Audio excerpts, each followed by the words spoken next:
Hello, see student. In today's lecture, we will discuss about the mathematical logic. आपण लॉजिकमध्ये first exercise 1.1 कशी solve करायची किंवा काय concept आहेत त्याच्या रिलेटेड ते पाहिलेलं आहे मागच्या 2 लेक्चरमधून. अगदी थोडक्यात रिवाइज करतो. त्यामध्ये आपण पहिला पार्ट पाहिला ते statement. Very first definition is about the statement.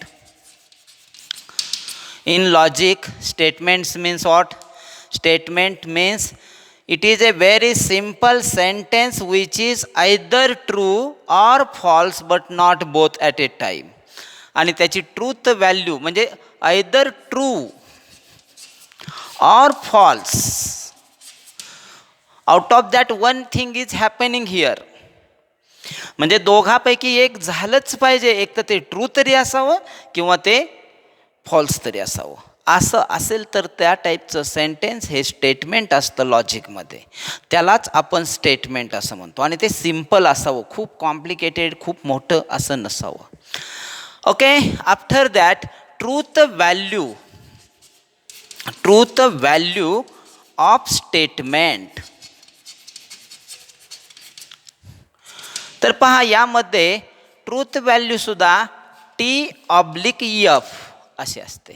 Capital टीने डिनोट केली जाते. लक्षात ठेवा, जर स्टेटमेंट ट्रू असेल तर त्याची ट्रूथ व्हॅल्यू कॅपिटल T म्हणणार तुम्ही. जर स्टेटमेंट फॉल्स असेल तर त्याची ट्रूथ व्हॅल्यू F म्हणणार तुम्ही. म्हणजे त्याची ट्रूथ व्हॅल्यू F असते फॉल्स असेल तर. Mumbai is capital of USA. False statement आहे. ट्रूथ व्हॅल्यू F आहे. So remember in this way TF. जर स्टेटमेंट ट्रू असेल truth value T.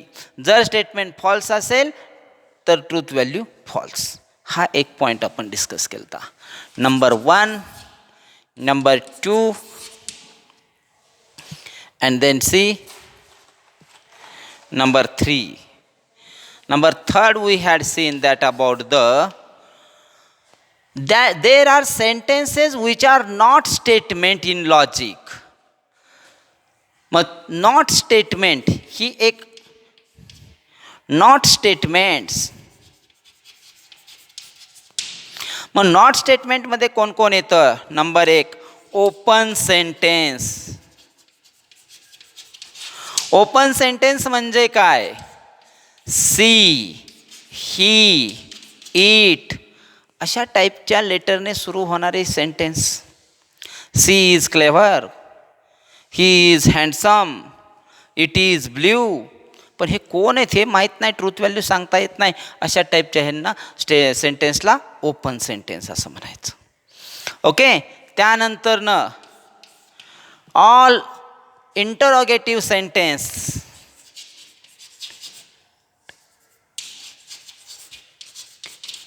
Interrogative sentences, imperative sentences, interrogative, imperative, explanatory sentences. Open sentence, interrogative sentence, imperative sentence, explanatory sentence are not statement in logic. हे एकाच head खाली येतात पहा. Not statement. Not statement. मग not statement म्हणजे open sentence असेल, statement नाही. Interrogative sentence. Interrogative म्हणजे आज्ञार्थी वाक्य मराठीत सांगायचं झालं तर. Any order, request, whatever that all sentences are not statement. Close the door, not statement. Open window, not statement. Keep your pen in pocket, not statement. Remember, म्हणजे जे काही आज्ञार्थी वाक्य असतील, एखादी ऑर्डर असेल दिलेली, ते स्टेटमेंट नाहीत. इथे इम्पेरेटिव्ह मीन्स आज्ञार्थी आणि interrogative means question. Interrogative means question. Question म्हणजे काय? What is your name, how are you, what is your friend's name, as like that. जे काही क्वेश्चन टाईपचे सेंटेन्सेस असतील ते इंटरोगेटिव्ह सेंटेन्स आपण त्यांना म्हणतो आणि तेही स्टेटमेंट नाहीत. इम्पेरेटिव्ह सेंटेन्सेस आज्ञार्थी वाक्य तेही सेंटेन्सेस नाहीत. Explanatory sentences in English, explanatory sentence, what a beautiful sight is. O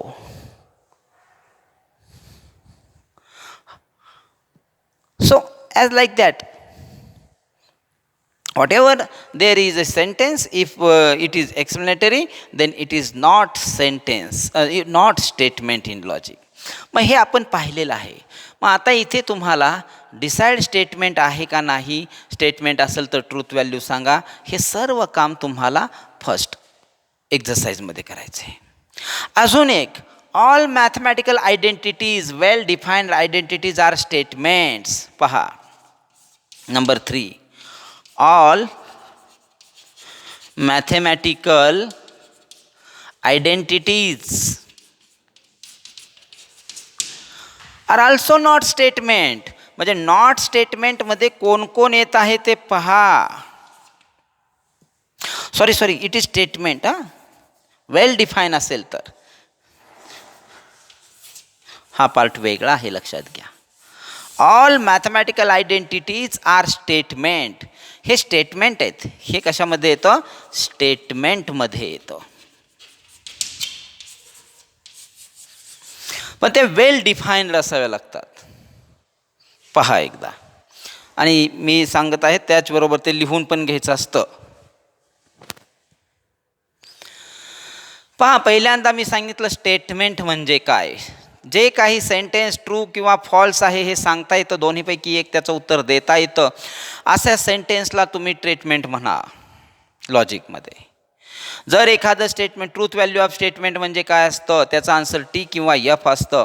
statement जर ट्रू असेल तर टी, फॉल्स असेल तर यफ ही त्याची ट्रूथ व्हॅल्यू असते. नॉट स्टेटमेंटमध्ये कोण येतं? नॉट स्टेटमेंटमध्ये ओपन सेंटेन्सेस येतात. इंटरोगेटिव्ह म्हणजे क्वेश्चनार्थी, प्रश्नार्थी वाक्य जे आहेत ते सर्व येतात. इम्पेरेटिव्ह म्हणजे आज्ञार्थी वाक्य सर्व येतात. आणि त्यानंतर explanatory sentences are not statements in logic, not statements. आणि नंबर 4ला सांगितलेला एक पॉईंट आहे, तो आहे all mathematical identities which are well defined are statements in logic. मग sine square theta plus cos square theta equal to 1 theta belong to R, statement आहे. So remember, म्हणजे अशा टाईपचे सगळे फॉर्म्युले असतील मॅथमॅटिक्समधले तर ते स्टेटमेंट आहेत, कारण ते ट्रू किंवा फॉल्स सांगता येतं. Okay, so remember that. तर मग आता आपली पहिली जी एक्झरसाइज आहे ती याच्यावरतीच आहे. तरीसुद्धा मॅथमॅटिकल आयडेंटिटीबद्दल परत एकदा थोडंसं बोलतो, पहा. आणि मग आपण पहिली एक्झरसाइज सॉल्व करायला सुरुवात करणार आहात. ती तुम्हाला होमवर्कलाच असेल. त्याच्यामध्ये काही अडचणी आल्या तर त्या मला तुम्ही नंतर डाऊटमध्ये विचारायचे आहेत. पहा, समजा तुम्हाला स्टेटमेंट दिलेलं आहे एक्स प्लस 1 इक्वल टू 0 आणि विचारलं this is a mathematical expression, is it statement or not statement? Then your answer must be this is not statement. का? एक्सचं मिनिंगच माहीत नाही. X means what? मग त्यासाठी तुम्हाला for x belong to R, real number आहे हे सांगावं लागेल आणि मग हे स्टेटमेंट होणार आहे. Yes, it is statement. आणि आता हे जर स्टेटमेंट पी क्यू आरने स्टेटमेंट डिनोट केले जातात, हे तुम्हाला अगोदरच सांगितले. P q r s e t c are the symbols to represent statement. मग हे स्टेटमेंट आहे आता, पण ज्यावेळेस एक्सचं मिनिंग दिलं जात नाही त्यावेळेस ते स्टेटमेंट नाही आहे. त्यावेळेस ते ओपन सेंटेन्स होतं, कारण x means what? Not non. It is blue in colour, it means what? Not non. Therefore this is blue, open sentence. So मग आता हे जर स्टेटमेंट असेल तर याची ट्रूथ व्हॅल्यू काय? तर पहा, आता इथे गंमत काय आहे, एक्स इज इक्वल टू -1ला हे ट्रू आहे आणि बाकी ठिकाणी फॉल्स आहे. म्हणजे त्यासाठी तुम्हाला आणखीन त्याने क्लिअर करायला पाहिजे x plus 1 equal to 0 for x belong to R when x is equal to -1. मग हे स्टेटमेंट ट्रू होणार आहे. समजलं? तर अशी ती कंडिशन्स आहे.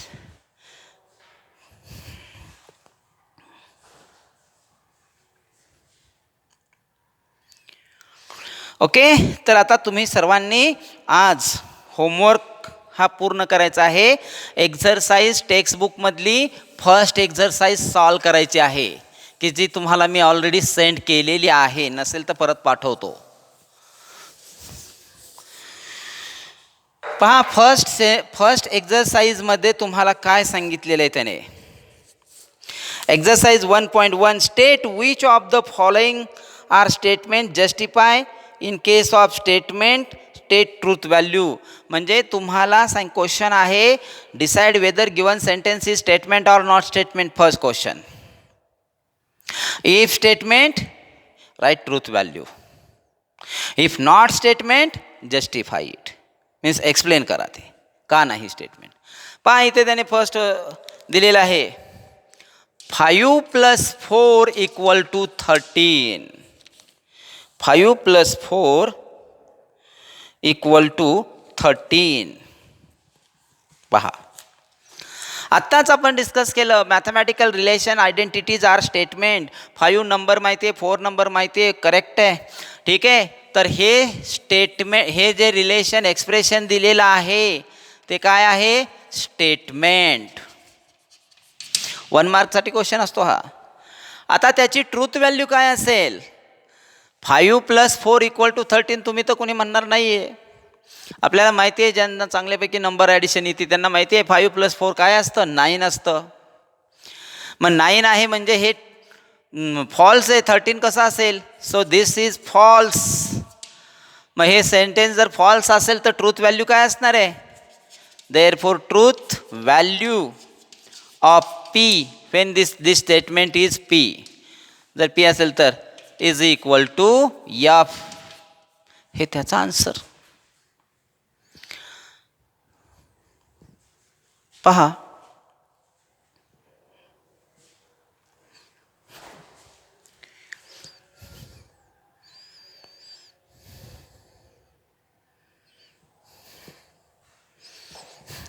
बघा, याच पद्धतीने तुम्हाला त्या एक्झरसाइजमध्ये क्वेश्चन्स दिलेले आहेत. ही पूर्ण एक्झरसाइज तुम्ही सॉल्व करायची आहे. पहा, पुढे त्याच्यातच त्यांनी दिलेलं आहे एक असं रिलेशन दिलेलं आहे. पहा, आता मॅथमॅटिकलमध्येच जर बोलायचं झालं तर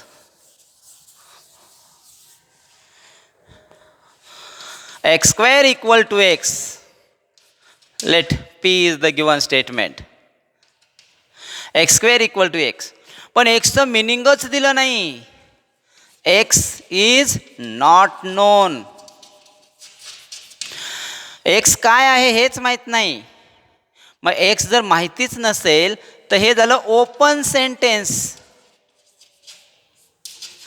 ओपन सेंटेन्स, आणि ओपन सेंटेन्स हे स्टेटमेंट नसतात. Therefore not statement. आणि मग स्टेटमेंट जर नसेल तर ट्रूथ व्हॅल्यू फाइंड आउट करायचा विषयच नाही आहेत. पहा, नॉट स्टेटमेंट, कारण एक्सचंच मिनिंग दिलं नाही आहे ना त्याने. एक्सचं जर मिनिंग दिलं असतं तर, आणि त्यातही ट्रू फॉल्स समजत असते तर ते स्टेटमेंट. नो. So next,